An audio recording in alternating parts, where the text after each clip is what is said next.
Di para sahabat itu, kaum muslimin, yang terbayang bagi mereka itu adalah infak, yang terbayang bagi mereka adalah sebuah kebahagiaan, keselamatan di akhirat yang kekal dan abadi di sisi Allah tabaraka wa taala.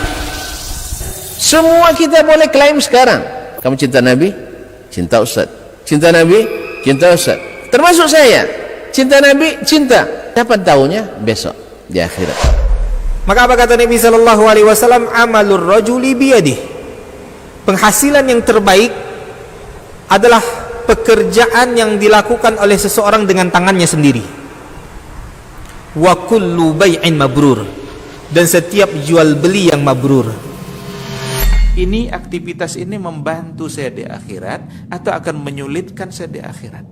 Kalau seandainya perbuatan itu ternyata akan menyulitkan kita di akhirat kelak, tinggalkan perbuatan itu.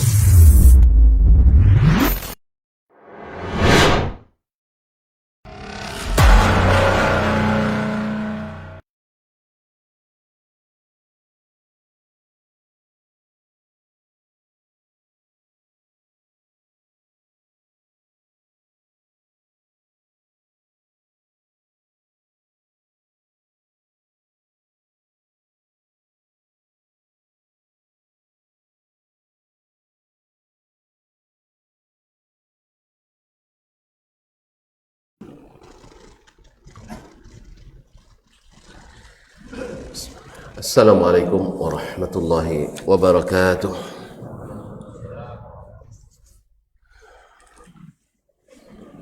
Innal hamdalillah nahmaduhu wa nasta'inuhu wa nastahdi wa nastaghfiruhu wa natubu ilaih wa na'udzu billahi min shururi anfusina wa sayyiati a'malina. May yahdihillahu فلا مضل له ومن يضلل فلا هادي له أشهد أن لا إله إلا الله وحده لا شريك له وأشهد أن محمدا عبده ورسوله لا نبي بعده يا أيها الذين آمنوا اتقوا الله يا أيها الذين آمنوا اتقوا الله وقولوا قولا سديدا يصلح لكم أعمالكم ويغفر لكم ذنوبكم ومن يطع الله ورسوله فقد فاز فوزا عظيما. أما بعد فإن أصدق الحديث كتاب الله وخير الهدي هدي محمد صلى الله عليه وسلم وشر الأمور محدثاتها وكل محدثة بدعة وكل بدعة ضلالة. معاشر المسلمين معاشر المسلمات الحاضرين والحاضرات والمشاهدين والمشاهدات, Alhamdulillah kita memuji Allah Tabaraka wa Ta'ala, bersyukur karena kita masih diizinkannya untuk memujinya. Karena Allah memang maha terpuji sekalipun kita tidak memuji, dan diizinkan kita memuji menandakan kita insya Allah masih orang-orang yang terpuji. Ma'asyiral kiram dirahmati Allah, semoga rasa syukur kita kepadanya melahirkan nikmat-nikmat yang baru yang senantiasa dicurahkannya, khususnya nikmat ilmu yang semakin ditambah semakin meringankan langkah dan semakin membuka peluang untuk mudah masuk surga. Man salaka tariqan yaltamisu fihi ilman sahalallahu bihi tariqan ilal jannah. Dan ilmu itu yang senantiasa membuat hati ini terbuka adalah ilmu yang diturunkan oleh Allah Tabaraka wa Ta'ala dan diajarkan oleh Nabi kita alaihi salatu wassalam. Maka dengan ilmu yang diajarkan Nabi sallallahu alaihi wasallam, akal kita semakin cerdas, gerak kita semakin cergas, dan amalan kita semakin bermutu dan berkualitas. Tidak sebaliknya, bahwa ilmu yang didapat dari selain yang Allah turunkan dan Nabi ajarkan justru semakin mempersempit. Yang awalnya banyak menjadi sedikit, yang awalnya luas menjadi sempit, sehingga dengan akal-akalan kita banyak yang tak masuk akal pada kita. Sedangkan dengan ilmu yang Allah turunkan, luas wawasan dan ilmu kita, ya, sehingga banyak dari yang tidak kita ketahui menjadi kita ketahui dan kita akui, khususnya yang berkaitan dengan hak-hak Allah Tabaraka wa Ta'ala berupa asma dan sifatnya. Lihatlah orang-orang yang mengikuti Al-Quran dan Sunnah Nabi, maka sifat dan asma Allah akan lebih banyak dia ketahui, dan semakin banyak sifat kebaikan pada sesuatu itu, maka nilainya semakin tinggi dan bermutu. Tapi semakin dibatasi dan sedikit, maka semakin kurang dan turun kualitasnya. Ya tak? 3 in 1 dengan 2 in 1, mana yang lebih mahal? 3 in 1 lebih mahal, ya. 4 in 1 nah, makanya Formula 1 lebih tinggi daripada. Nah, jadi kaum muslimin dan muslimat dirahmati Allah SWT, makanya ilmunya Alkitab dan Sunnah ini subhanallah membuat tinggi mutu kita, membuat luas akal dan logika kita, sehingga semua yang tak masuk akal semua orang sama kita. Semua yang tak masuk akal sama orang sama kita masuk akal. Berarti mana yang lebih berakal? Yang masuk ke akalnya. Yang tak masuk ke akalnya berarti kurang luas akalnya, karena banyak yang tak masuk akal. Jelas, so? Jadi semakin banyak yang kita masuk akal, berarti akal kita semakin luas. Semakin banyak yang tak masuk akal, berarti akalnya semakin sempit. Masa yang luas masuk semua dianggap sempit akalnya, yang tak masuk banyak dianggap luas akalnya. Tentu nampaknya paham. Alhamdulillah. Paham tidak? Alhamdulillah. Jadi semakin banyak diterima oleh akal, berarti akalnya semakin luas. Tapi semakin sedikit yang diterima oleh akalnya, akal semakin sempit. Berarti mana yang berakal? Yang ikut Nabi atau yang tak ikut Nabi? Oleh sebab itulah kita belajar dari Nabi SAW dan kepada para ulama yang konsisten dan istiqamah mengikut Nabi SAW wa alaihim rahmatullahi tabaraka. Oleh itu bersyukur kita masih sempat belajar pada Imam Asy-Syafi'i rahimahullah ta'ala, yang langsung melalui kitabnya yang ditulisnya, sehingga ilmu kita insyaAllah lebih luas dibanding yang tidak langsung belajar kepada Imam Asy-Syafi'i rahimahullah ta'ala, dan akal kita lebih luas, tidak sempit dengan dibatas-batas. Kalau masjid ini kalau banyak batas-batasnya, tambah luas tambah sempit, iya tak?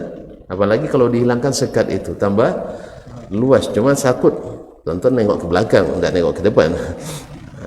Kaum muslimin dan muslimat dirahmati Allah, salawat dan salam kepada Nabi alaihi salatu wassalam, yang dulu orang-orang jahiliyah sempit geraknya karena akalnya yang terbatas, sehingga mereka mempersulit diri. Kan banyak syariat-syariat mereka buat, tapi menyulitkan diri dan merusak tatanan masyarakat. Sampai riba haram, ya, setidaknya dari haram menjadi halam, ya kan?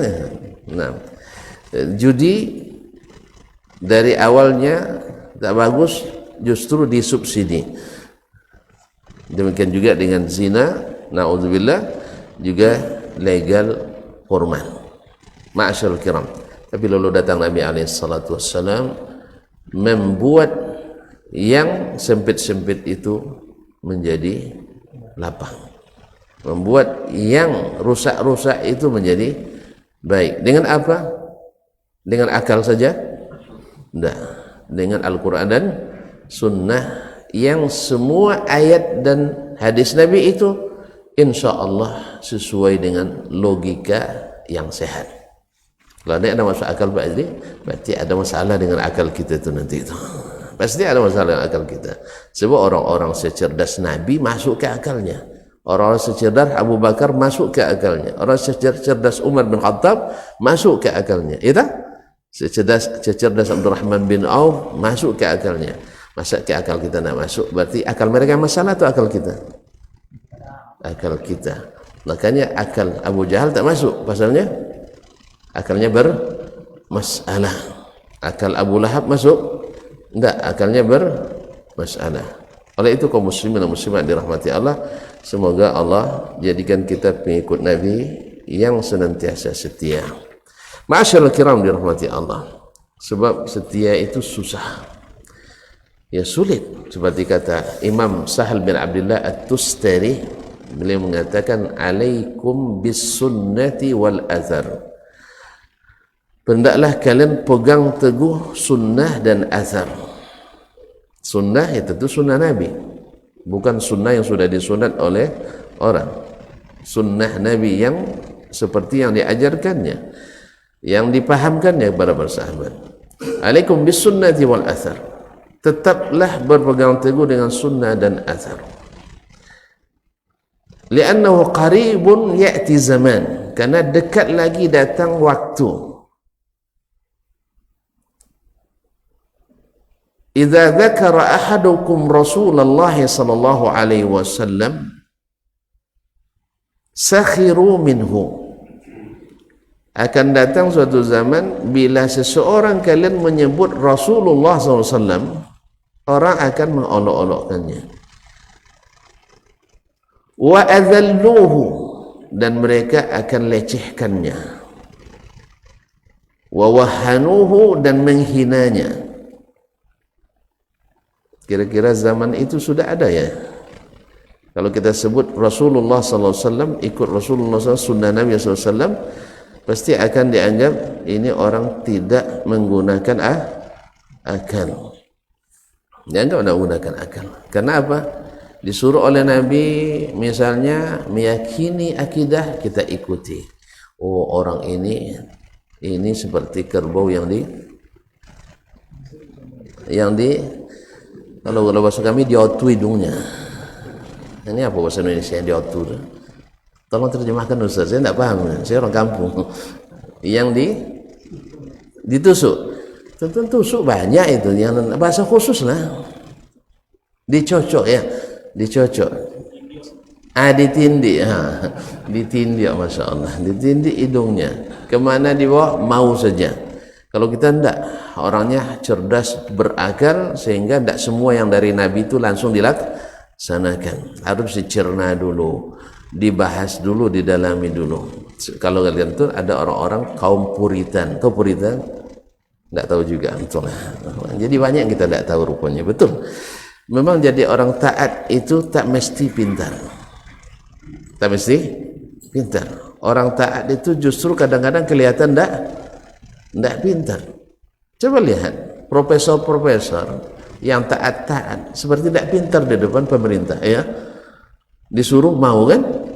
Orang taat itu orang jadi bukan yang hebat itu yang melawan. Ya, oleh itu kaum muslimin dan muslimat, orang taat itu memang seperti tak cerdas. Tapi sebenarnya mereka yang cerdas. Kaum muslimin dan muslimat dirahmati Allah. Baik, kita lanjutkan. Berkata Imam Asy-Syafi'i rahimahullah di akhir pertemuan yang lalu, wa kullu ma, dan sebelumnya perlu karena ada kaitan dengan sebelumnya, yaitu Nabi SAW dalam hadis riwayat Al-Muttali' bin Hantab radhiyallahu anhu, anna Rasulullah SAW qala, bahwa Rasulullah SAW bersabda, ma taraktu syai'an mimma amarakumullahu bihi illa waqad amartukum bihi. Tidak satu pun perintah yang Allah perintahkan kepadamu kecuali sudah aku perintahkan. Berarti lengkap apa tidak? Lengkap. Wala taraktu syai'an mimma nahakumullahu anhu illa waqad nahaitukum anhu. dan tak satu pun yang aku tinggalkan yang dilarang oleh Allah kecuali aku sudah larang. Berarti tidak ada lagi perintah setelah perintah Nabi sallallahu alaihi wasallam, dan tidak ada lagi larangan setelah larangan Nabi sallallahu alaihi wasallam. Oleh sebab itu semuanya dalam agama ini mesti dikembalikan kepada Nabi alaihi salatu wasallam. Ada perintahnya baik secara tekstual maupun secara kontekstual, baik secara nas, istidlal maupun secara istinbat, karena hukum itu tidak bisa hanya dengan istidlal saja, sebab nanti jumud kita. Jadi ada istinbatnya, ada hukum tersurat, ada hukum tersirat. Tentu saja ini bagiannya ulama. Makanya kita yang belum menjadi ulama pegang nasnya begini, tapi jangan segera memponis orang yang tak berpegang pada zahir nas tadi. Jelas Pak Haji? Karena Imam Syafi'i rahimahullah dari hadis yang pendek, ya Aba Umair ma fa'alan nughair, itu bisa istinbat lebih dari 70 masalah fikih. Saya coba cakap-cakap dengan kawan-kawan sama ustaz, karena kami belum ulama kan. Ya, cakap sama-sama ustaz, tolong istinbatkan dari hadis ini 7 masalah fikih, 1/10 dari Imam Asy-Syafi'i. Alhamdulillah belum ada yang lulus termasuk saya. Ya, kalau ada di sini tolong bantu. Minimal 17 lah. Ada yang bisa tunjuk tangan. Cuma sayang ini tak ada dituliskan beliau. Akhirnya luput ilmunya. Itulah Imam Ahmad bila duduk di majlis Syafi'i dia tak lewatkan. Walaupun dari sisi sanad gurunya Imam Asy-Syafi'i Sufyan bin Uyainah lebih tinggi sanad daripada Imam Asy-Syafi'i.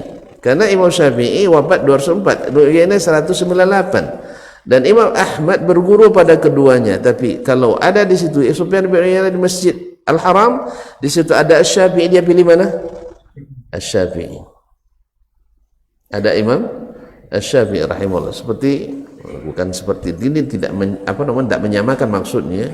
Saya lama duduk dengan Syekh Abdul Muhsin Abbad ya sampai tamat Sunan An-Nasa'i, kecuali bagian pertama, juz pertama majelisnya.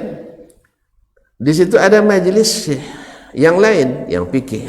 Saya bilang kalau tetap di sini mungkin di hadis saya sangat menonjol sekali. Saya perlu juga belajar fikih. Maka saya saya bagi waktu benda ke majelis Syekh misalnya Atiyah Muhammad Salim atau Syekh Muhammad Al-Mukhtar Asy-Shinqiti untuk menghidupkan malakah fikih itu. Itu pun masih juga dibilang kita tidak belajar fikih. Allahumma musta'an. Ya. Tak usahlah, Allah yang Maha tahu ya. Kaum muslimin dan muslimat dirahmati Allah. Sampai kami pun kejar ke rumahnya. Ke rumah Syekh Atiyah Salim rahimahullah ta'ala, yang menurut pendapat saya untuk di Madinah pada masa itu dialah paling pakihnya. Untuk di Madinah yang paling pakihnya. Ma'asyarul kiram dirahmati Allah.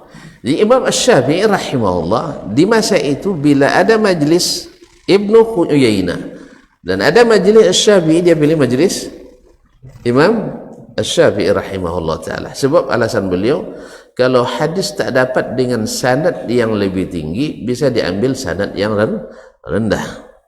Ada sanad ali, ada sanad nazil. Tapi kalau fikihnya Asy-Syafi'i bila terlewatkan, kita tak dapatkan di yang lain.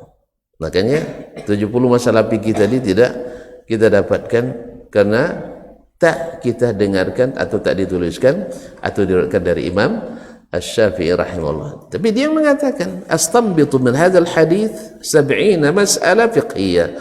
Cuman mungkin wallahu a'lam, Allah menghendaki kita untuk berusaha untuk mencari sendiri sehingga beliau tidak tuliskan atau riwayatkan. Jadi ada dalil itu sharih nas dan ada makna yang tersimpul di dalamnya. Dan inilah seperti kata Imam Ali bin Abi Thalib radhiyallahu taala anhu ketika ditanya, ada tidak Nabi mengkhususkan sesuatu untuk kalian Ahlul Bait?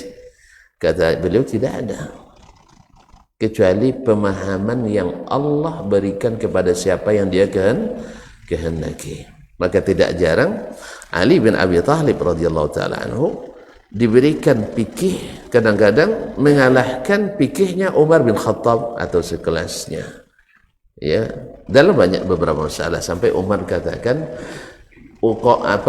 orang yang Ali bin Abi Thalib masih ada bersamanya, insya Allah tak tersesat jalannya, karena fikihnya Ali bin Abi Thalib. Dan ini secara nas tidak ada. Misalnya ketika datang seorang suami kepada Umar bin Khattab radhiyallahu taala anhu mengadukan istrinya yang baru melahirkan, pasalnya baru 6 bulan menikah, anak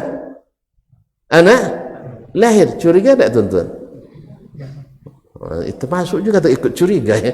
Jangan-jangan kalau hidup Umar diadukan pula ini istrinya. Betul, karena rata-rata kehamilan 9 bulan, ini 6 bulan sudah lahir anaknya, jadi curiga dia.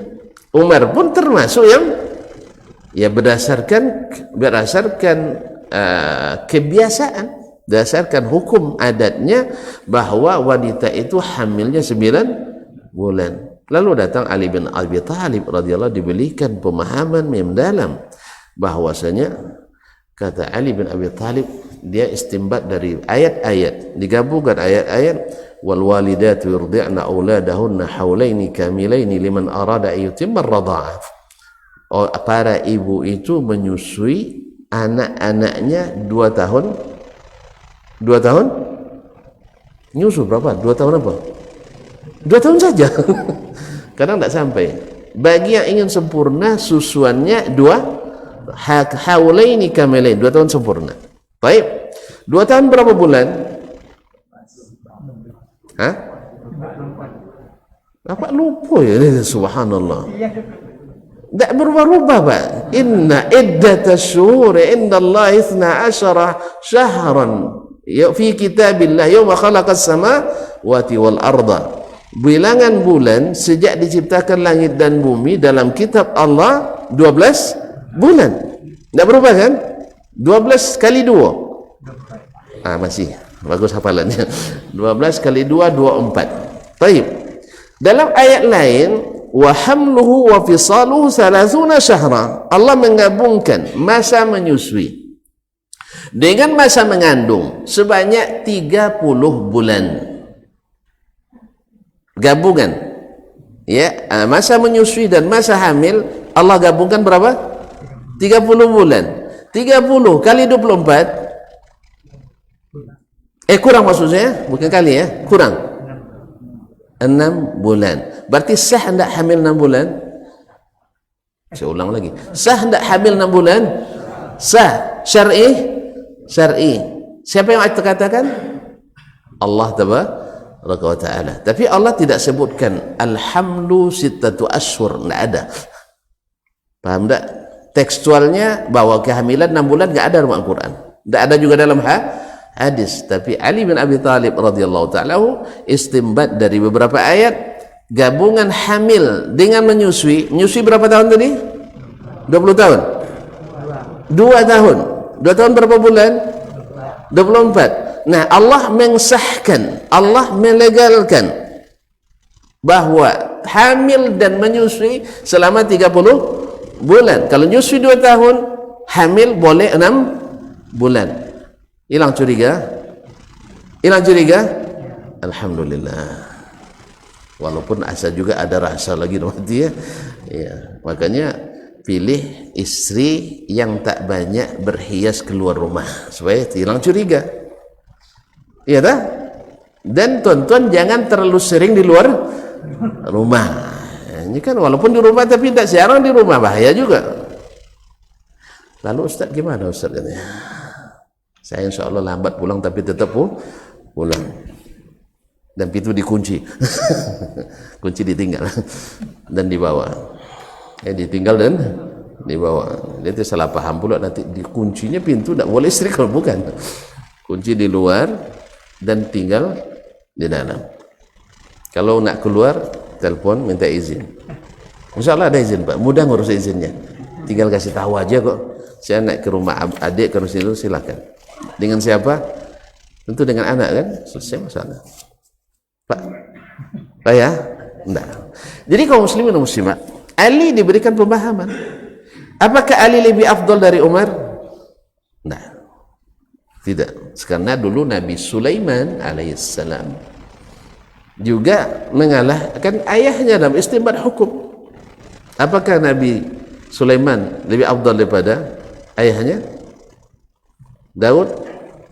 Enggak. Enggak apa ini kan. Jadi kaum muslimin dan muslimat dirahmati Allah SWT, bahwa kelebihan yang diberikan pada seseorang tentu saja bukan berarti dia lebih dari, karena Umar kelebihannya lebih dari Ali bin Abi Thalib radhiyallahu taala anhu. Banyak hadisnya tentang itu. Ya, mana hadis tentang itu. Nabi kalau nyebut sahabat secara berurut selalu Abu Bakar, Umar, Abu Bakar, Umar, Abu Bakar, Umar radhiyallahu, dan Ali banyak. Ini juga menjadi indikasi bahwa Ali itu khalifah yang keempat. Sebab selalu Nabi nyebut Abu Bakar, Umar, kalau sebut Uthman, Ali. Ya. Misalnya ada hadis 10 orang masuk surga. Abu Bakar bil jannah, Umar bil jannah, Uthman bil jannah, Ali bil jannah.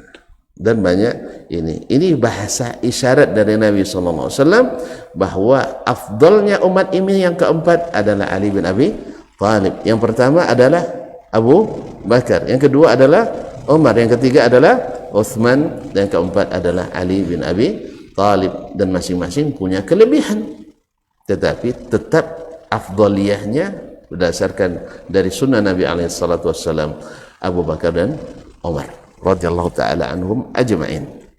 Ma'asyiral kiram rahmatillah. Jelas ya? Apa yang jelas, Pak? Apa yang tadi?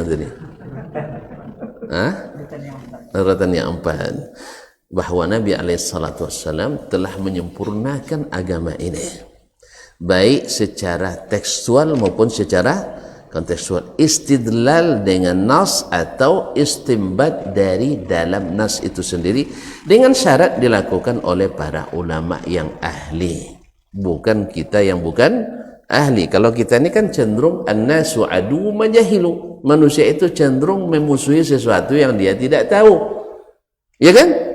Udah ada hadisnya ya? Ada hadisnya, cuman kita pemahaman kita sathi, hanya yang tersurat saja. Ada ulama memahami secara tersirat, cuman tentu saja ada yang dianggap atau diklaim sebagai istinbat ulama, ternyata juga dibatalkan oleh dalil yang lain.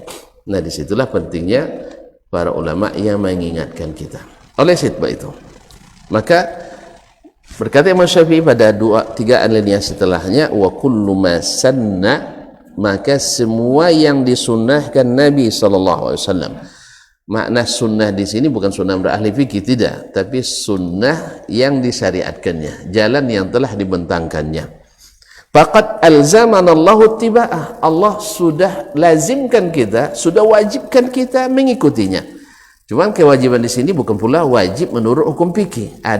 Maksudnya kita mesti mengikut Nabi SAW dalam segala hal kecil dan besar. Bukan maknanya sunat dengan istilah fuqaha, tidak, dan bukan pula makna wajib itu. Wajib maknanya adalah menerima dari Nabi SAW secara umum. Soal melaksanakan, ya perintah itu dilaksanakan sesuai dengan kemampuan. Tidak semuanya wajib, tidak semuanya wajib. Makanya orang yang meninggalkan yang sunat tidak mesti kita berlaku keras kepadanya seperti dia meninggalkan yang wajib. Kalau ada orang, kalau sholat fardunya berjamaah terus, tapi tidak melaksanakan yang sunat, boleh kita memboikotnya? Tidak boleh. Boleh kita menghukumnya? Ya, tidak boleh. Boleh kita menasihatinya? Boleh, wajib malah. Ya, jelas ya? Yang meninggalkan yang sunat, boleh tidak dia nasihati? Boleh. Yang suka bikin yang makruh, boleh dinasihati? Ya boleh, sebab orang ini rugi. Kalau hanya wajib, dia wallahu alam, karena apa? Yang wajib ini banyak yang tak sempurna. Tonton pasti merasa sendiri tuh. Solat tadi berapa persen tadi solatnya yang khusyuk? Tidak ada teringat kunci yang hilang tadi. Mohon maaf ya. Yang berdagang ingat dagangannya, terlintas. Walaupun kita berupaya untuk melupakan itu kembali. Yang lupa membangunkan anaknya tadi karena tergesa-gesa, teringat pula, astagfirullah, nanti dibangun apa anda tidak? Betul kan? Yang ketika berangkat pesan sama istrinya, bang jangan lupa beli sarapan apa tadi pesan, lontong apa pecel, saya ingat pula, terlintas. Iya dah, iya serius nih kaum muslimin dan muslimat. Maka diperlukan untuk penutup itu amalan-amalan sunnah, amalan sunnah. Tapi bukan kita menyalahkan dia, tidak, tapi kita ingin dia beruntung karena kita merasakan indahnya dapat untung. Sama kalau tuan-tuan berdagang, ya kawan tuh rugi terus, awak untung terus, matilah kau di situ. Iya tak? Suka tuan-tuan? Suka? Kecuali hasad gitu ya, kecuali hasad. Enggak, kita pasti ingin. Kalau nak beruntung, di situ. Ini tempat yang paling apa? Kalau perlu, ayo merger aja kita. Ya merger, kita gabung dengan kita. Kamu bikin dagangan yang lain, saya ngurusnya. Karena saya beruntung, kamu rugi terus. Misalnya, ada yang pernah, nanti tidak usah panjang cerita. Masuk cerita panjang lagi.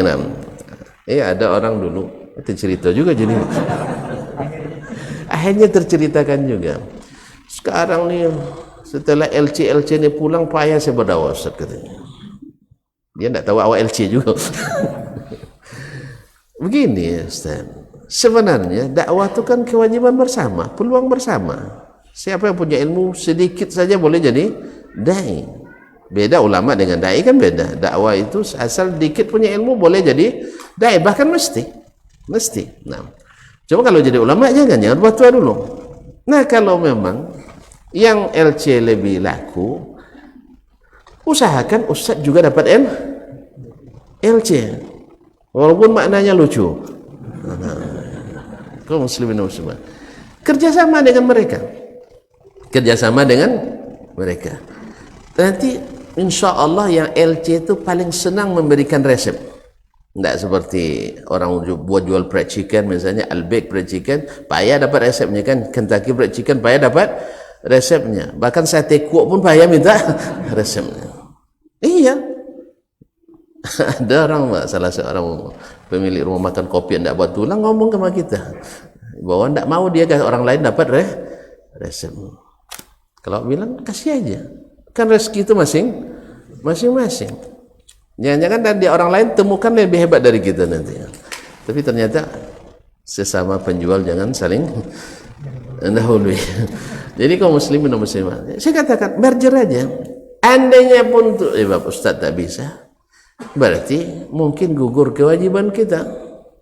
Biarlah mereka yang berdakwah, kita memperkuatnya. Kan ada salahnya perkuat barisan. Nah, begitulah lebih kurang kaum muslimin dan muslimat dirahmati Allah. Jadi kita ini semuanya ada fungsi, dan kalau diberdayakan luar biasa bagi umat. Nah, kaum muslimin, berkata Imam Syafi'i, kullu ma sanna faqad alzamana Allah tiba. Allah lazimkan kita mengikutinya. Wa ja'ala fi ittiba'ihi ta'atahu. Dan Allah jadikan dalam mengikut Nabi itu sebagai taat kepada Allah tabaraka wa ta'ala. Mengikut Nabi itu taat kepada Allah. Wa fil ududi an ittiba'ihi ma'siyatahu. Dan kalau bersikeras tidak mau ikut sunnah Nabi alaihi salatu wasallam, ma'siyatahu sama dengan maksiat kepada Allah tabaraka wa ta'ala. Artinya membenci sunnah Nabi sama dengan membenci ajaran Allah tabaraka wa ta'ala. Sebagaimana memperolok-olok sunnah Nabi sama dengan memperolok-olok ajaran Allah tabaraka wa ta'ala. Semoga saya ingatkan kemarin itu, kalau kita belum bisa, jangan sampai pada menghina atau memperolok-olok. Sebab dikhawatirkan sesuatu yang dia syariatkan lalu kita olok-olok sama dengan perolok-olok agama Allah tabaraka wa ta'ala. Orang kadang-kadang karena terlalu bersemangat membenci sehingga tak terlupa membenci sunnah Nabi sallallahu alaihi wasallam. wa fil unud yani tiba' ma'siyatahu allati lam ya'zir biha khalqan, di mana Allah tidak bisa menerima alasan manapun untuk membenci atau tidak mengikut Nabi sallallahu alaihi wasallam. Tapi sekali lagi saya katakan tadi, tentu sesuai kemampuan. Kalau perintah, kalau larangan ditinggalkan tanpa menyesuaikan kemampuan. Walam yaj'al lahu min ittiba'i sunani Rasulillah sallallahu alaihi wasallam makhrajan, dan Allah tidak berikan jalan keluar untuk meninggalkan sunnah Nabi. Tidak ada jalan kalau nak selamat kecuali mengikuti sunnah Nabi sallallahu alaihi wasallam. Karena tadi sudah kita sebutkan hadis Nabi tadi, apapun yang perintah Allah saya sudah perintahkan, apapun yang dilarang Allah saya sudah larang. Ya, baik secara tekstual maupun secara kontekstual, istidlal atau istinbat. Jelas? Dan tentu saja ada hal yang boleh berijtihad di dalamnya dan ada yang tak boleh ijtihad di dalamnya. Misalnya para ulama itu sepakat masalah akidah bukan masalah ijtihad, harus melalui berita dan informasi yang benar. Nah, kalau berijtihad dalam masalah itu berarti masuk ruang yang tak boleh dimasuki, berarti ilegal. Jelas? Jadi ijtihad dalam masalah yang tak boleh ijtihad di dalamnya adalah ijtihad ilegal, walaupun dilakukan oleh orang-orang besar. Sama, ya, orang pejabat tinggi lalu membuat sebuah kebijakan tidak sesuai dengan tupoksinya, tak sesuai dengan aturan, walaupun dia orang besar tapi telah melakukan tindakan ilegal, walaupun menteri, walaupun saya ulang lagi, kayaknya kurang paham nampaknya. Seorang pejabat tinggi kan dia biasa buat kebijakan dalam instansinya, menteri misalnya buat kebijakan tapi tidak sesuai dengan aturan dan perundang-undangan, walaupun dia pejabat besar. Legal apa ilegal? Legal apa ilegal? Temuan apa tidak? Temuan. Siapa yang tahu temuan? Yang ahlinya. Sah? Siapa ahlinya? KPK atau BPK. Betul? Jaleh tu. Jelas? Baik. Demikian juga dalam agama ini. Walaupun seorang ulama lalu dia berijtihad dalam masalah yang tak boleh ijtihad, berarti ijtihadnya legal apa ilegal? Ilegal. Maka menjadi temuan dalam agama, sehingga dianggap sebagai bid'ah.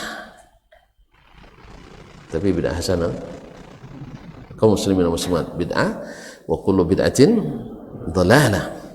Maka bila berijtihad dalam masalah yang tidak masuk ijtihad di dalamnya adalah sesuatu yang ilegal, maka akan jadi temuan oleh ulama yang lain berdasarkan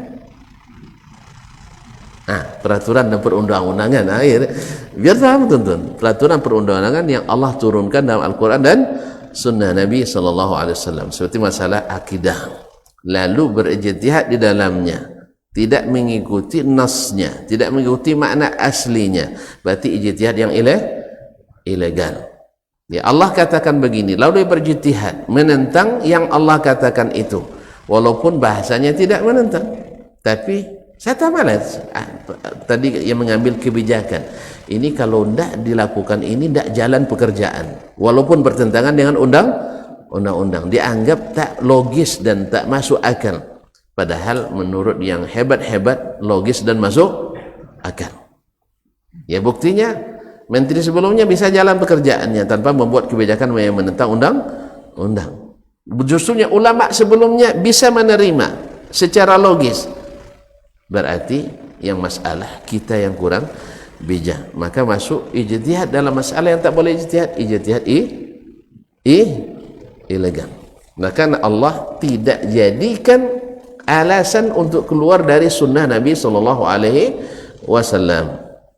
Walam yaj'al lahu min ittiba'i sunani Rasulullah makhrajan lima wasabtu, karena apa yang sudah aku sebutkan dalam pelajaran-pelajaran sebelumnya, bahwa Nabi tidak melakukan kecuali berdasarkan perintah. Sah? Betul tak? Nabi tak melakukan sesuatu pun dalam agama ini kecuali melalui perintah Allah. dan tidak meninggalkan sesuatu kecuali dengan larangan Allah. Dan itu sudah sempurna disampaikan atau belum? Sempurna. Maka Nabi wajib ikut Allah, maka kita kalau nak ikut Allah wajib ikut Nabi SAW. Dan siapa yang tak ikut Nabi dianggap durhaka pada Allah. Berarti kita mesti mengikuti jalan Nabi SAW. Maka tempuhlah jalannya, jangan tempuh jalan-jalan yang lain, karena akan menyesatkan kalian dari jalan Allah Tabaraka wa Ta'ala. Tidak ada uzurnya. Lalu beliau menyebutkan alasannya, apa yang dia sebutkan itu dari hadis Nabi SAW. Makanya beginilah ahli sunnah itu ketika berucap berdasarkan sunnah. Kita kadang-kadang berdasarkan ahli sunnah tapi berdasarkan kemampuan akal saja, tidak mengikuti sunnah Nabi SAW. Karena akhirnya sunnah itu dilebur dengan akal yang terbatas tadi. Alhamdulillah Allah berikan kita akal yang lebih luas dengan Al-Quran dan sunnah Nabi SAW, sehingga lebih banyak yang bisa kita serap, tidak terbatas-batas dan disekat-sekat. Semua yang Allah sebutkan tentang dirinya dan semua yang Nabi sebutkan tentang Allah Tabaraka wa Ta'ala sahih daripadanya, maka kita yakini seperti yang diyakini oleh Rasulullah SAW. Dan apa yang dinafikan Allah dan dinafikan Rasulullah dari dirinya juga kita nafikan sesuai dengan yang layak dengan keagungan dan kesucian Allah Tabaraka wa Ta'ala. Berkata Imam Asy-Syafi'i, akhbarana Sufyan, telah menceritakan kepada kami Sufyan, itu Sufyan ibn Uyainah. Sufyan ibn Uyainah al-Makki Abu Muhammad al-Hilali adalah imam fikih dan hadis di Hijaz, dua tanah suci Makkah dan Madinah pada masanya, wafat 198. An Salim Abu Nadar, dari Salim Abu Nadar Maula Umar bin Ubaidillah, Maula Umar bin Ubaidillah al-Ansari. Sami'a Ubaidullah ibn Abi Rafi', dia mendengar Ubaidullah bin Abi Rafi' yuhaddits an abihi, menyampaikan hadis dari bapaknya Abu Rafi' Maula Rasulullah sallallahu alaihi wasallam, anna Rasulullah sallallahu alaihi wasallam qaal, bahwa Rasulullah SAW berkata. Abu Rafi' ini Maula Rasulullah, artinya mantan hamba sahaya Rasulullah sallallahu alaihi wasallam yang dimerdekakannya. Anna Rasulullah SAW, bahwa Rasulullah SAW bersabda, apa isi sabdanya? La ulfiyanna ahadakum, jangan sampai saya temukan salah seorang dari kalian muttaki'an ala arikatihi, sambil nyandar di atas sopanya, ya, ini tanda-tanda orang mewah nih ya, nyandar ala arikati, ya'tihil amru min amri, datang kepadanya salah satu perintah dari perintahku, perintah dari perintah Nabi sallallahu alaihi wasallam. Kan sunnah Nabi itu kan perintah Nabi alaihi salatu wassalam. Mimma umirtu bihi, lihat sesuatu, atau mimma amartu bihi, yang aku perintahkan. Dan ingat, Imam Syafi'i sudah jelaskan sebelumnya, jangan lupa pelajaran itu, bahwa yang diperintahkan Nabi sama dengan yang diperintahkan Allah. Perintah Nabi itu sama dengan perintah Allah. Mimma amartu bihi, apa yang aku perintahkan, au nahaitu anhu, atau aku larang.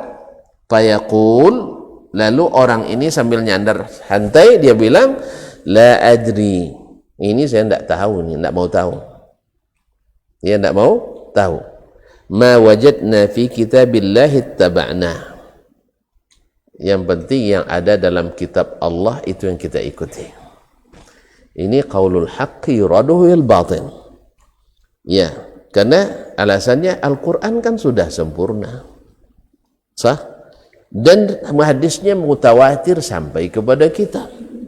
Sedangkan hadis Nabi ada yang sahih, ada yang hasan, ada yang dhaif, ada yang munkar, ada yang dhaif jiddan, ada yang wahin, ada yang palsu sekali, sah, Lalu daripada susah-susah memilah dan memisah, lebih baik ambil yang sahih saja. Ini sudah ada dikabarkan oleh Nabi SAW, dan ini adalah prediksi Nabi, mukjizat Nabi. Akan ada yang seperti itu, orang yang datang kepadanya hadis Nabi SAW, lalu dia katakan, ada yang secara mutlak menolak, dan itu di masa sahabat sendiri sudah mulai lahir. Ketika Imran bin Husain radhiyallahu taala anhu menyampaikan kajian di hadapan para muridnya di Basra di mana Pak? Di Irak, ya. Lalu dia menyampaikan, qala Rasulullah, sami'tu Rasulullah, kana Rasulullah sallallahu alaihi wasallam. Lalu ada yang nyeletuk dari jemaah itu merasa gerah dengan kok Rasulullah, sunnah gitu ya. Kan ada sekarang gerah mendengar kata, ada yang gerah mendengar kata sunnah. Ayo ikut sunnah, jangan ikut lawannya. Ada yang gerah enggak? Ada yang kepanasan? Ada. Di sini? Hah? Iya. Ada yang kepanasan bilang sunnah. Ini sudah ada yang secara mutlak lahir paham ingkarus sunnah, yang menolak, ya, pokoknya hadis tak ada yang diterima. Pasalnya apa? Susah membedakan. Ya, antum tak tahu punya ilmunya, ya susah. Kan tak akan ada ilmunya, susah dia. Makanya jangan berikan ilmu yang S1 untuk anak SD, memang tak masuk dia. Tanyakan kepada yang ahlinya. Makanya tidak pernah ada kebingungan. Imam Syafi'i tidak bingung dia dengan hadis Nabi. Ada yang palsu, ada yang tidak. Sebab kalau hadis sudah mengalir dalam darahnya, mendarah daging dalam dirinya, maka baginya ada kontrol langsung, ya, alat detektor. Ini hadis, ini hadas. Tahu, sama dengan tuan-tuan kalau sudah terbiasa dengan menerapkan sunnah, lalu datang amalan yang tak ada sunnahnya, biasanya ada detektornya. Pasti minimal dikarantina dulu. Ada hasil rapidnya reaktif. Ada non reaktif. Minimal dikarantina dulu. Misalnya antum sudah mempelajari sunnah Nabi tentang salat. Sah? Dari wudhu lagi sampai syarat-syarat masuk waktu dan seterusnya. Lalu kita pelajari adab-adabnya, pelajari di mana dilaksanakan sampai zikir dan doanya. Lalu kita lihat orang salat. Antum misalnya dari riwayat hadis-hadis yang sahih, orang sedekap di atas dada. Lalu antum dapat orang misalnya melepaskan tangan, sah? Nah, istirsal. Pasti ada detektornya. Ini kayaknya ada dalam sunnah Nabi SAW, sah? Walaupun ada riwayatnya tapi dhaif. Ada riwayatnya tapi dhaif. Ya, minimal antum sudah katakan, ini aneh. Ini aneh karena detektornya jalan. Kecuali detektornya rusak. Contoh detektor rusak, asal ada orang melaksanakan umat Islam, terima aja lah, tidak usah kan itu kan, ini detektor rusak ini. Pokoknya asal dilaksanakan oleh umat Islam pasti baik. Nanti kalau umat Islam curi pasti, umat Islam ghibah pasti baik, umat Islam fitnah pasti baik, umat Islam adu domba pasti baik. Kenapa? Dilakukan oleh umat Islam. Kiai tidak mungkin salah, Nabi mungkin, Allah musta'an. Ya seolah-olah ya, kiai tidak mungkin salah. Kalau Nabi, Allah musta'an. Kaum muslimin dan muslimat dirahmati Allah Subhanahu wa taala. La ilaha illallah Muhammadur Rasulullah. Sampai di mana tadi baca? Nabi? Kalau itu tidak lupa saya. Yang sebelum itu simpangnya tadi. Tentu lupa. Ingkarus sunnah. Tentu kalau dua nyimpang dikit tertidur nampak. Dan saya kelemahannya banyak simpangnya. Suka jalan belok-belok memang. Cerita dalam cerita. Jadi ada yang mengingkari sunnah secara total. Alasannya tadi membingungkan. Ada yang palsu dan sebagainya. Daripada campur-campur lebih baik Quran saja. Dan itu sudah ada di masa sahabat. bukan sahabat ya, tapi di masa sahabat masih hidup. Imran bin Husain, datang seseorang kepadanya waktu itu, kenapa sunnah terus? Qala Nabi, dan Nabi terus. Bukankah Al-Quran sudah lengkap, Syekh, katanya. Kenapa mesti pakai sunnah-sunnah terus? Seolah-olah Al-Quran, sunnah lebih tinggi dari Al-Quran. Ada nggak yang perasaan seperti itu ya? Ada ya. Itu orang tuh lebih tinggi lagi sunnah daripada Al-Quran. Bukan lebih tinggi. Karena melaksanakan sunnah itu pasti melaksanakan Al-Quran. Tapi kalau pegang Quran saja, sunnah tak jalan, Al-Quran apalagi. Sebab Al-Quran itu baru jalan dengan sunnah. Ibaratnya apa ya, mesin untuk menjalankan Al-Quran itu ada pada sunnah Nabi SAW. Atau tidak mau dibilang mesinnya, minyaknya lah, bensinnya. Hebat pun mobil tak diisi bensin, jalan, mobil elektrik. Ada dayanya, jadi ada dayanya, di daya gerak mesinnya Al-Quran itu ada pada sunnah Nabi SAW. Makanya Nabi datang untuk menjelaskan secara teori dan secara aplikasi. Maka rugi kita kalau sudah kembali kepada aplikasi Nabi, tetap juga tidak masuk ke kita. Seolah-olah Nabi hanya menyampaikan teori, nanti pemahamannya pahami menurut keyakinan masing. Subhanallah, kaum muslimin dan muslimat. Untuk apa Nabi 23 tahun berdakwah kalau hanya sekedar menjelaskan teori? 2 tahun selesai. Seperti kita penelitian kan, 2 minggu selesaikannya hanya secara teori. Ambil multi-stage random sampling, ambil sampel secara acak di setiap tingkat, sehingga hasilnya baca acak di setiap tingkat. Nabi itu sempurna dari teori sampai aplikasi, dari petunjuk umum, aturan dan perundang-undangan umum sampai kepada juknis dan juklaknya, petunjuk teknis dan pelaksanaannya. Nabi pelaksananya. Maka ambillah pemahaman itu dari Rasulullah SAW, sebagaimana Imam Asy-Syafi'i dan Imam Malik, Imam Abu Hanifah dan seterusnya mengambil aplikasi itu dari Nabi SAW. Kecuali hal-hal yang boleh ijtihad dan tidak ada secara nas di dalam Al-Quran dan hadis, maka Al-Quran dan hadis mengizinkan kepada para ahlinya untuk berijtihad, tetapi catat mesti legal, ijtihad yang legal. Karena ada ijtihad yang ilegal, masuk ruang yang tak boleh ijtihad, seperti mengada-ngada ibadah tertentu. Ini ijtihad ilegal walaupun dilakukan oleh para petinggi. Pak, walaupun dilakukan oleh para petinggi. Petinggi apa?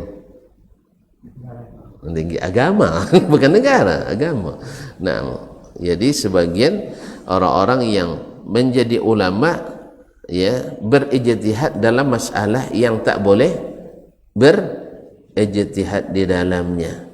Mereka tidak sedikit yang keluar dari yang berpendapat ganjil, itu banyak. Ada yang berpendapat ganjil, walaupun banyak yang mendukungnya. Nasallallahu alaihi wasallam. Kaum muslimin dan muslimat dirahmati Allah. Ini terjadi pada masa Imran bin Husain. Dia katakan, kami tidak tahu hadis-hadis ini, tidak tahu kami. Yang tahu kami Al-Quran ini menurut secara mutlak. Ini namanya dulu paham ingkar as-sunnah. Sampai juga ke Indonesia, awalnya dari India. Jadi bukan dari Madinah ya, dari India. Nah, musibah-musibah mana banyak datang dari luar. Kaum muslimin dan muslimat. Kemudian ada di antaranya yang bukan menolak secara mutlak, tetapi memilah-milah. Dalam bab ini yang diterima hanya hadis-hadis ini, yang hadis-hadis ini tidak diterima. Ini secara secara nyata bertentangan dengan manhajnya Nabi SAW. Misalnya dalam masalah akidah, datang pemilah-milahan. Kalau hadisnya mutawatir, baru dijadikan hujjah dalam akidah. Kalau hadisnya tidak mutawatir, walaupun sahih, tak dipakai hujjah dalam akidah. Ini bertentangan langsung dengan kenyataan di zaman Nabi alaihi salatu wassalam. Nabi mengutus para sahabat dalam jumlah yang tidak mutawatir. Bahkan sebagian besar hadis sampai ke kita tidak mutawatir. Apa makna mutawatir? Belajar apa dulu usul hadis Pak Haji? Ya. Kalau jelas sekarang lama pula nanti. Nah, lalu kita katakan yang membedakan itu tidak ada dikenal di zaman Nabi SAW, di masa tabi'in. Bahkan al-a'immah seperti Syafi'i, Malik, Ahmad dan Abu Hanifah alaihim ridwanullah wa rahmatu rabbih. Kaum muslimin dan muslimat dirahmati Allah SWT, berarti ini metode baru, yaitu mencoba menolak sunnah Nabi walaupun tidak secara total tetapi secara parsial. Dan ada lagi yang mutawatir pun walaupun diterima zahirnya tapi maknanya harus menyesuaikan dengan logika saya, ujung-ujungnya juga tertolak. Ujung-ujungnya juga tertolak. Yang menonjol tetap logika kita. Logikanya pada logika yang sempit gara-gara banyak syubhat di dalamnya. Akal itu bersih tanpa syubhat. Tapi kalau sudah masuk syubhat, keedah-keedah yang dibuat-buat, lahirlah syubhat-syubhat sehingga akal itu semakin sempit, semakin lapang, semakin sempit. Karena ilmu itu dah bercampur, ilmu timur dengan ilmu barat, utara dan selatan, antara wahyu dengan bukan wahyu. Akhirnya bergejolaklah di dalamnya sehingga lapangan jadi sempit. Padahal dalam metodologi Islam, kosongkan dari jahiliyah lalu masukkan ilmu iman di dalamnya. Ya Pak, fa'lam annahu la ilaha illallah. Nafikan dulu segala keyakinan, segala keraguan, buang semuanya, masukkan illallah. Ya, makanya tidak mudah orang jahiliyah dulu mengucapkan la ilaha illallah, bukan tak pandai bahasa Arab mereka. Mana yang lebih fasih, Abu Jahal mengucapkan la ilaha illallah dari Abu yang lain? Nah, lebih fasihlah Abu Jahal lagi mengucapkannya, tapi dia tidak mau. Apakah masalahnya? Sebab konsekuensinya, kosongkan wahai Abu Jahal dari keyakinan-keyakinan jahiliyahmu, kosongkan Abu Jahal daripada tradisi-tradisi jahiliyahmu, dan serahkan amalmu hanya kepada Allah tabaraka Allah, seperti yang Allah inginkan, bukan seperti yang kamu inginkan. Sebab apa? Sebab wajib mengikut Rasulullah sallallahu alaihi wasallam seperti katakan Imam Syafi'i tadi. Nah, akhirnya tertolaklah hadis Nabi walaupun tidak secara total tetapi secara parsial. Zahirnya diterima, nasnya diterima, tapi maknanya harus menyesuaikan dengan keyakinan-keyakinan yang sudah terpatri sebelumnya, tidak dikosongkan dulu. Padahal kalau nak menanam itu biar subur, harus lahan harus bersihkan Pak. Nak nanam cabai, tanam di tengah rumput ilalang tuh, harus dibersihkan. Ini mengganggu ini. Tuan-tuan nak tanam limau, tanam di tengah hutan, dibersihkan lahan. Nak tanam apa lagi? Sawit. Oh iya, masya Allah, ini ada sawit rupanya di sini ya. Nah, tiba-tiba ambil 1 meter saja, tanam kayu-kayu besar tuh dibiar saja. Jadi sawitnya? Jadi sawitnya? Nggak jadi. Demikian juga. Makanya harus dipahami bahwa jahiliyah itu harus dihilangkan semua. Keyakinan-keyakinan yang tak berdasarkan ilmu itu harus dihilangkan. Lalu masukkan dari wahyu. Kalau tidak, maka akan bercampur terus antara wahyu dengan pendapat Pak Wahyu. Ya, akhirnya yang dominan tentu sesuai dengan pemikirannya. Oleh itu kaum muslimin dan muslimat dirahmati Allah. Kenapa? Mohon maaf ya, kenapa? Orang-orang yang sama sekali kosong tentang agama lebih mudah untuk menerima Quran dan Sunnah daripada orang yang setengah-setengah. Ilmu barat ada, ilmu timur ada. Lebih susah masuknya, apa besar? Terlalu banyak isinya dan berkelahi di dalam itu. Akhirnya sehingga Kalau buat penelitian awalnya ragu, ujungnya bimbang. Beda dengan yang ditulis oleh para ulama al-sunnah wal jamaah yang sesungguhnya Al-Quran sunnah, Al-Quran sunnah, sehingga awalnya iman, ujungnya yakin. Allahumma musta'an. Makanya kaum muslimin dan muslimat, disitulah pentingnya mengetahui apa yang disebut oleh Imam Syafi'i, tak ada jalan kita kecuali mengikut Nabi SAW. Jangan dicampur-campur dengan yang lain. Ma'asyarah, kalau udah bercampur, tadilah dia katakan akan ada mungkin kalau sudah cukup dengan Al-Quran, untuk apa lagi pakai sunnah Nabi SAW.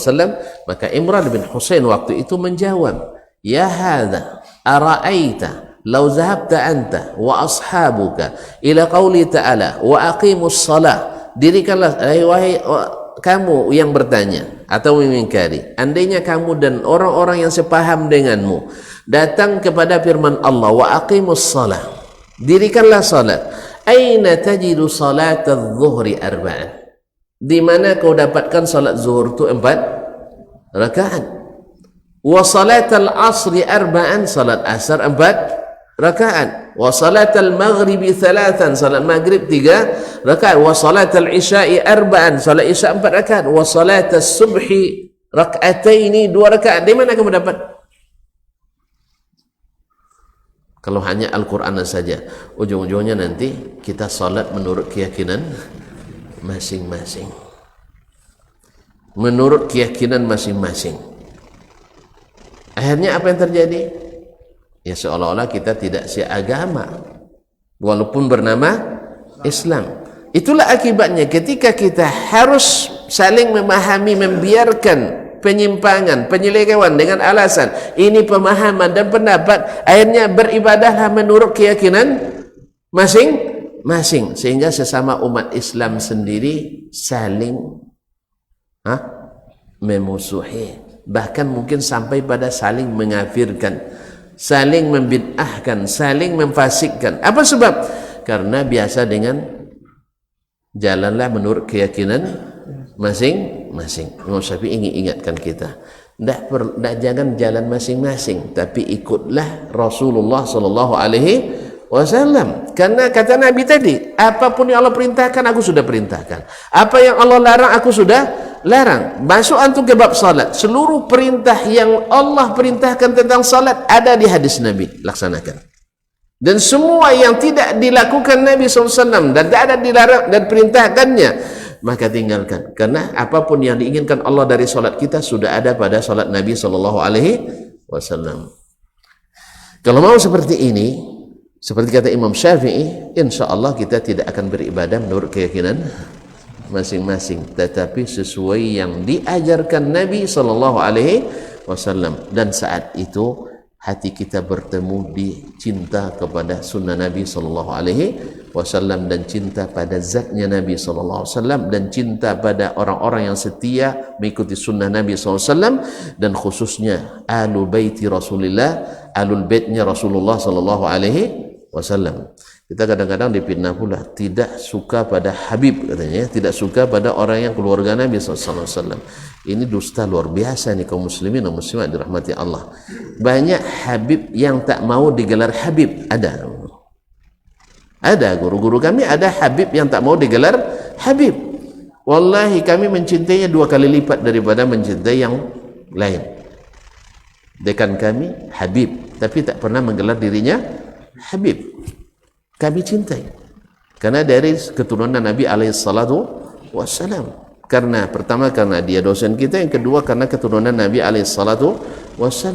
Jadi kalau dikatakan bahwa ahlus sunnah tidak mencintai Nabi, ini fitnah dan kebohongan yang mesti dipertanggungjawabkan di hadapan Allah Tabaraka wa Ta'ala. Tetapi kenapa ada kesan bahwa orang-orang yang menghidupkan sunnah Nabi SAW, ada kesan seolah-olah berlawanan dengan Habib-Habib? Ya, karena sebab juga karena tidak sedikit dari yang keluarga atau mengklaim sebagai keluarga Nabi SAW yang melenceng dari sunnah Nabi SAW, yang melenceng dari sunnah Nabi SAW, yang kadang-kadang sangat fatal dalam beragama. Cuman karena sebagian kita tak berilmu, akhirnya karena dia asal keturunan Nabi, maka dia seperti Nabi. Ini juga tidak pas. Ya, seseorang itu bukan diukur dengan tali keturunannya. Sebab nanti Nabi tidak ngajak kita merayakan Abu Lahab. Juga tidak, ya tak? Abu Lahab tahu? Itu adalah paman asli Nabi SAW. Maka cinta itu mesti berdasarkan kepada tingkat keimanan dan tingkat ketaatan. Walaupun dari keluarga Nabi SAW, tidak mungkin kita mencintai Abu Lahab. Dan tentu saja tidak mungkin kita mencintai keluarga Nabi yang setia di atas sunnah Nabi seperti mencintai keluarga Nabi yang keluar dari sunnah Nabi, baik secara sedikit maupun besar. Maka cinta itu sesuai dengan tingkat tadi, tingkat penyimpangan yang terjadi. Ya, ada sebagian keluarga Nabi, ya keturunan Nabi di luar negeri, dia itu mengatakan bahwa mengucapkan selamat Natal itu tanda cinta ke Nabi Isa. Nah, apakah yang seperti ini juga kita ikuti? Dia keturunan Nabi SAW dan dibanggakan di negeri kita ini. Tapi dia mengatakan mengucapkan selamat Natal tidak ada masalah, karena bukan maknanya mengakui kebenaran agama Nasrani, tapi adalah menghormati Nabi Isa alaihi salam. Subhanallah. Begini kaum muslimin dan muslimat, ini akibat daripada bercampurnya ilmu yang datang dari Nabi dengan ilmu yang bukan dari Nabi sallallahu alaihi wasallam. Ya, kalau dia keturunan Nabi, mesti kita hormati dua kali, karena imannya dan karena garis keturunannya ke Rasulullah sallallahu alaihi wasallam. Alhamdulillah kami punya banyak guru yang sebenarnya habib tapi tidak menghabibkan diri. Ini beda antara habib dengan yang menghabibkan diri. Ya, membanggakan tali keturunan dengan Nabi SAW itu bukanlah ciri khasnya keturunan Nabi SAW. Tapi tetap kita hormati, dan wajib kita hormati keturunan Nabi SAW, dan tidak boleh membenci mereka kecuali kalau memang keluar dari sunnah-sunnah Nabi SAW, sekadar keluarnya tadi. Wallahu musta'an. Ma'asyarul kiram dirahmati Allah SWT, nampaknya asik sekali dengan antum, tanpa terasa waktu sudah habis. Ya, saya senang sekali jumpa tuan-tuan ini, tapi waktu kita sudah habis. InsyaAllah sampai di sini. Jadi sampai Imran bin Husain jelaskan, kalau kau tidak ikut hadis Nabi, kau tak akan bisa melaksanakan Quran yang diajarkan Nabi SAW. Oleh sebab itu, disinilah Imam Syafi'i ingin sampai kepada natijah bahwa tidak ada jalan seperti kata beliau kecuali mengikuti Rasulullah sallallahu alaihi wasallam. Nah, tentu saja semakin antum teliti, semakin antum sempurna mengikuti Nabi, sempurnalah cinta kita kepada Nabi alaihi salatu wassalam. Wallahu taala alam wa sallallahu ala nabiyyina Muhammadin wasallam. Mohon maaf dan terima kasih. Mudah-mudahan masih bertemu kembali pada waktu yang lain insyaallah taala. Terima kasih. Wassalamualaikum warahmatullahi wabarakatuh.